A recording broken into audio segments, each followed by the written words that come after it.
First of all, hello. Good to see you again. Hello, Warren. Nice to see you. I think it's about 5 years ago. I sat in your office, and you said you were thinking about running for president then, and you didn't run then. But man, are you? I should have done it. We would have had Obama for 4 years instead of for 8 years. Right.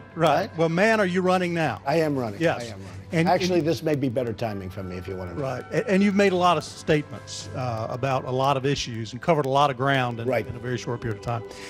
One statement you made, I'm really having trouble getting over, frankly, and I want to ask you about it. Sure. As a matter of fact, when I was watching the debate and you made this statement, I had to apologize to my children for the words that came out of my mouth when you said what you said, and that was, and I don't want to put words in your mouth, so correct me if I'm wrong. Sure. When you said that George W. Bush, which was our last Republican president, a man I respect greatly, a person that we really fought for when he was up against a lot of pressure, that he lied to get us in the war in Iraq. That stung me very deeply. Okay. I don't believe that. I'm just wondering, given some time passing, perhaps you've rethought that. Would you be willing to rethink that? Well, a lot of people agree with what I said, and I'm not talking about lying. I'm not talking about not lying. Nobody really knows why we went into Iraq. The Iraqis did not knock down. It was not Saddam Hussein that knocked down the World Trade Center. Okay, that's just what you said was they lied. They said there were weapons of mass destruction, and there were none, and they knew there were none. There were no weapons of mass. Well, there are a lot of people that think that. There were a lot of people that think, look, bottom line, there were no weapons of mass destruction. They said there are weapons of mass destruction. I was against the war when it started. Do you think the president of the United States, George W. Bush, lied? Well, look, to I'm not going to get you a people? vote, but that's okay. Let me I'm just giving you another shot. Let me tell you something. I'll tell you very simply. It may have been the worst decision going into Iraq, may have been the worst decision anybody has made, any president has made in the history of this country. That's how bad it is, okay?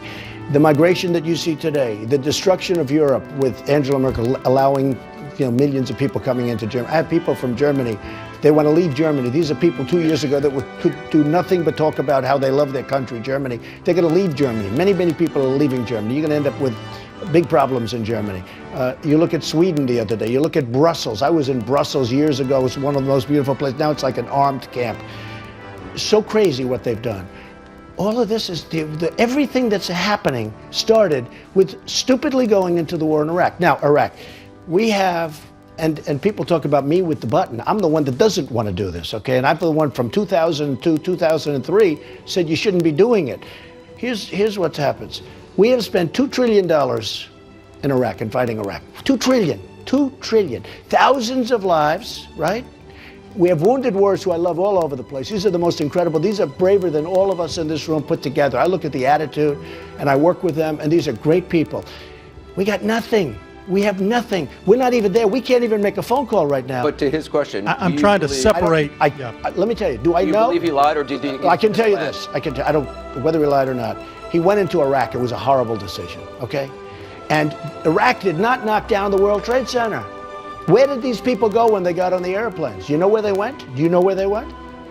They went. A lot of them went to Saudi Arabia. Okay, they didn't go back to Iraq. They went to Saudi Arabia. Now, there are sealed documents right now that nobody wants to allow to be open that talk very much about the subject. I'd like to see what it says. I will say this, Bush felt very shunned. Saddam Hussein overplayed his hand because he was, Senior Bush did the right thing. He knocked the heck out of him and then he pulled back, okay? He didn't get into the quagmire. And that was okay to do. The problem is Saddam Hussein said, I drove them back, I drove the Americans back. He really overplayed his hand. And frankly, I think the son, being loyal to the father, I think he really wanted to go into Iraq, even if it wasn't the right thing to do. He went into Iraq, he started something that destroyed the Middle East. And I said, don't go in because you're going to ruin the balance in the Middle East. You're going to have a total imbalance. You're going to have Iran taking over Iraq. Everything I said turned out to be true. Iran is now taking over Iraq. And they wanted to do it for years and years and years. They're going to walk in. So not only do we make a horrible, horrible deal where we're giving Iran $150 billion, we got nothing for it. We get our prisoners back. They should have been given back to us 3 years ago, 4 years ago. We shouldn't have even started negotiating until we got our prisoners back, and we would have had it that way. But here's the problem. So we make all bad deals. The war in Iraq started the whole destabilization of the Middle East.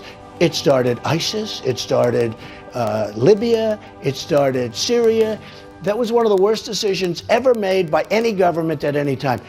In all fairness, Bush made the decision. Just to his question, I'll give one more chance. Either you believe he either lied or did not lie. Are you willing to say what? I don't know what he did. I just know it was a terrible mistake. So was it a mistake for you to say in that debate that you thought he lied? I'd have to see the exact word. Look, I don't know. I would probably say that something was going on. I don't know why he went in. I don't know why he went in.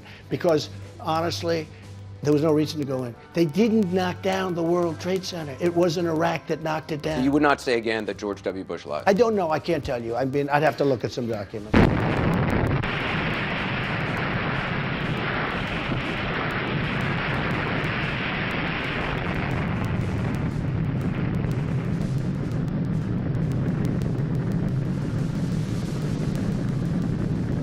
What does that mean he kept the country safe after 9/11? In other words, we had this major catastrophe, and after that, what does that mean? I don't know. See, I've heard that for years. You know what? I've heard that for years, Jeremy. I've heard for years he kept the country safe after 9/11. What does that mean, after? What about during 9/11? I was there. I lost a lot of friends that were killed in that building. The worst attack ever in this country, it was during his presidency. I mean, we had the worst attack ever. By the way, after that, we did okay. That's meaning the team scored 19 runs in the first inning, but after that we played well. I don't think so. Why didn't any Democrat say that over and over again?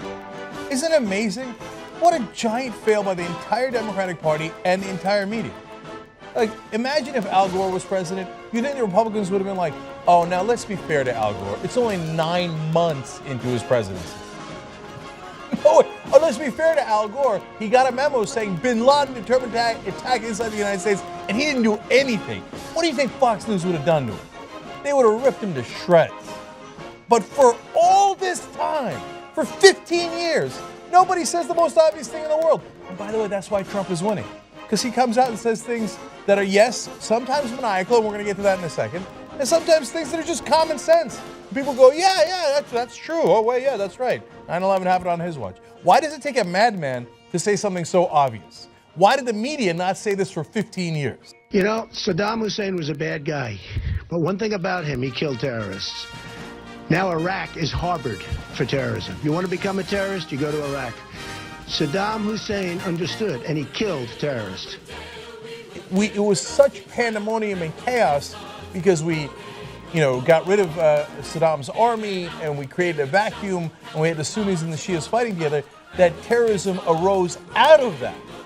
Look, a lot of times the pundits attack Trump because they don't get it. He talks like a third grader, that's true. But the voters think like third graders on the Republican side. So all of the pundits are like, no, Rubio's a super smooth politician. Hey, knuckleheads, the voters don't want super smooth politicians. They want an alpha male like this that goes, ooh, he liar, he bad guy, I good guy, right? Okay. But in this case, you don't look like a tough guy or an alpha male when you threaten to sue people. If he doesn't apologize, I'm going to sue him. That looks weak in any primary. It doesn't matter if you're a Democrat, Republican, or not. That's a bad move among Republican voters to cry about the other guy's lying and threaten to sue him. See, that's the thing. Donald Trump lives in his own bubble. Anytime anyone does something he doesn't like, what does he do? He's rich. So he uses power and money to intimidate them. The number one way you do that is you bring a lawsuit against the other guy. He can't afford to fight you in that lawsuit, and you intimidate him. Trump's been doing that for so long, he doesn't realize that that's a dick move, and the American people don't like that.